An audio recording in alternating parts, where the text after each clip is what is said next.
Hola, buenos días, soy Juan Escric, profesor del curso Introducción a la Física, y en esta oportunidad vamos a ver suma y resta de vectores. Bueno, supongamos que una partícula sufre un cierto desplazamiento definido por el vector A, el que está acá, seguido por un segundo desplazamiento que es el vector B.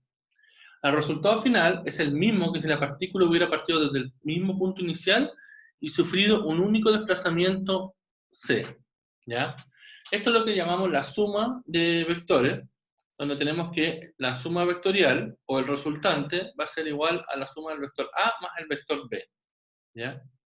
En general, al sumar vectores, lo que hacemos es colocar la cola del segundo vector en la cabeza o en la punta del primer vector, ¿ya? Y se hace el vector correspondiente. Si efectuamos los desplazamientos A y B en orden inverso, es decir, primero hacemos el vector B y luego el vector A, el resultado va a ser el mismo. Si observamos aquí, este es el vector B, colocamos luego el vector A, el vector resultante sigue siendo C. Esto indica que el orden de los términos en una suma de vectores no importa, o dicho de otro modo, la suma de vectores sigue lo que se conoce como la ley conmutativa. También podemos representar la suma vectorial de otra forma. Supongamos acá que este es el vector A, este es el vector B, que encierran un cierto paralelogramo. El resultante o la suma vectorial va a ser la diagonal de este paralelogramo, ¿ya? Si necesitamos sumar más de dos vectores, entonces podemos sumar de a pares. Dos vectores primero y luego el resultado con el siguiente y así sucesivamente.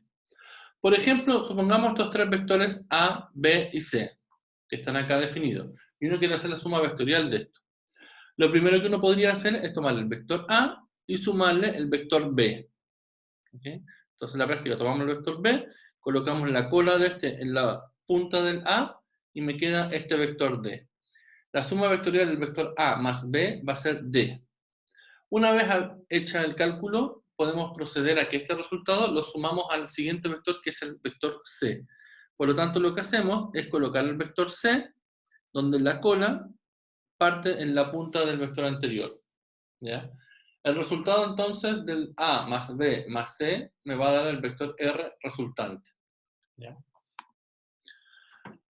Ahora, como alternativa, podemos hacerlo en cierto desorden, es decir, primero sumar, por ejemplo, el vector B y el vector C, que me va a dar este vector E. Y luego ese vector resultante E lo sumamos al vector A. El resultado es el mismo, ¿ya? Finalmente, no necesitamos dibujar un vector resultante entre medios, sino podemos simplemente ir sumando los tres vectores, es decir, A más el vector B más el vector C. Vamos cada vez colocando el vector que viene a continuación, ¿cierto? Donde la cola se une con la punta del vector anterior. El resultado es el mismo. Como el orden en que uno suma los vectores no importa, ¿cierto? Vemos así que los vectores obedecen, la suma de los vectores obedece lo que se conoce como la ley asociativa, ¿ya? De hecho, podemos sumarlo en cualquier orden. Por ejemplo, acá tenemos el vector B primero, luego el vector A, y luego el vector C, y el resultante sigue siendo el vector R. Ahora, así como sumamos vectores, también uno puede restarlos. Pero recordemos que en realidad un vector que es menos A, por ejemplo, es simplemente un vector que tiene la misma magnitud de A, pero en la dirección opuesta.